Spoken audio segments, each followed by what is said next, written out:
get ready to throw down. Man, this has been a pretty wide ranging, left and right a lot. Passion, delivery, how tied do you need to be completely unusual for us. Entrepreneur, all of those things, So Clint, what are your thoughts for Team D?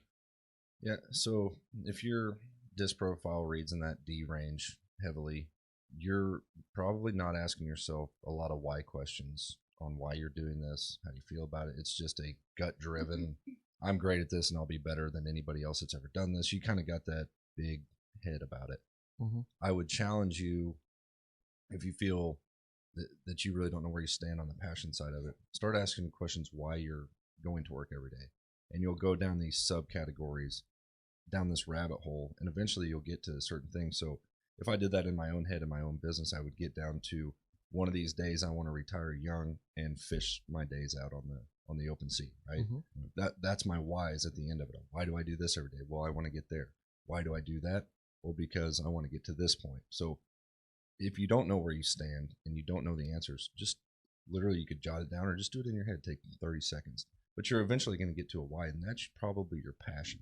Mm-hmm. And what you do to get there, how you get there, you need to figure that out and map it out. So maybe you don't love the business you're in, but it's a means to an end to get to what you want to do for the rest of your life. So. Yeah, and some people are totally okay with that, right? Like I can't get motivated about that far out, right? I need to have some interest in the thing that I'm doing, which is kind of what we've been talking about this whole time. Al, for eyes. I think that if you're in sales, you're an entrepreneur. I mean, it's an entrepreneurial endeavor, and it becomes your book of business, which is your business at that point. Now, you're paying royalties up to your company, or vice versa. They're paying royalties down to you for the business that you've brought in. So you are an entrepreneur, and it should have that kind of. You should have that mindset, and if that creates passion and intensity and desire, then you're in a good place. If it doesn't, if it scares you, it terrifies you, and you can't get past all of that or whatever the hurdles are, you're going to have problems in this industry. So face that, understand yourself first, and then apply your understanding to the whatever you product or business line or field that you want to get into. It's all out there. Go get it. Awesome. And that.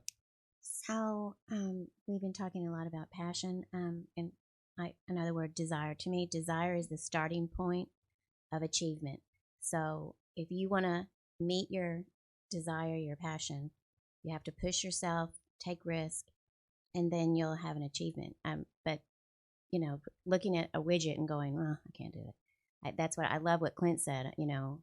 Just think with the end in mind. I've heard that before, but I think that's like really good advice. Driving down the street and in sales, I think you just have to really look at the big picture.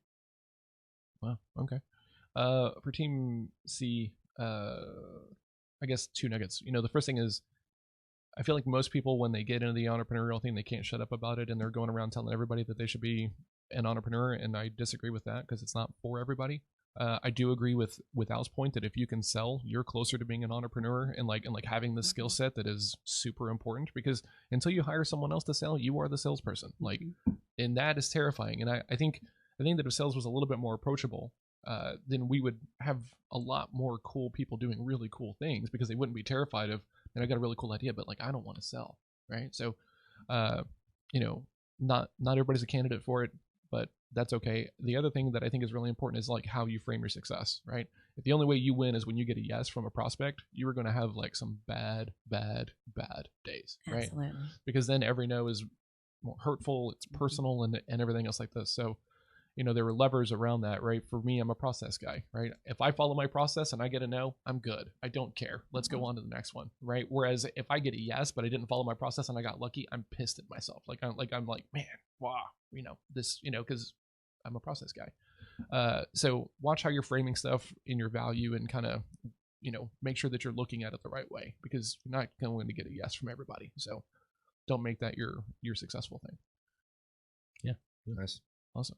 All right, everybody. So if you are on social media, as I think pretty much everybody is in one form or another, follow us. Everything is at Sales Throwdown, Twitter, Instagram, Facebook. if you have not taken this assessment and you're not sure where you are, or if you're thinking about starting something and you're not sure in which one of these seats you sit, the assessment will help you tremendously. So if you want to take one and you want to take like a real one and not one of the free ones, send us an email, assessments@salesthrowdown.com. What you got going On the social media side, we have been putting out, if you haven't checked us out on Instagram, we are putting out some videos of us kind of in our daily life. Outtakes, sure. You know, little struggles, little 1-minute videos of struggles that we're dealing with every day. Those are just important to comment on too, so we can get some feedback there. So check us out. And don't forget, we will be giving the e-myth to one of our listeners. So make a comment relative to this episode, and we'll put you in the hat for the drawing, and we'll announce who won, and they can do the end zone dance in their own. And we're going to very, very quickly do a giveaway for one of the assessments, right? So, trying to grow the audience and everything else like this. So be on the lookout for that. The more you share, the more entries you get. And if you win, you'll get to do the assessment, and one of us will be on the phone with you to go over that information and really make sure that you understand kind of what you're looking at. Yeah, and the option, just so you're aware out there, that we will always, we would love to take some phone calls. We would love to come to your business, talk to you, relatively if it's don't be afraid feasible. To reach out. Sure, but we'd love to look at that with you as well. Awesome. All right, everybody. Have a great day. Go sell something. All right.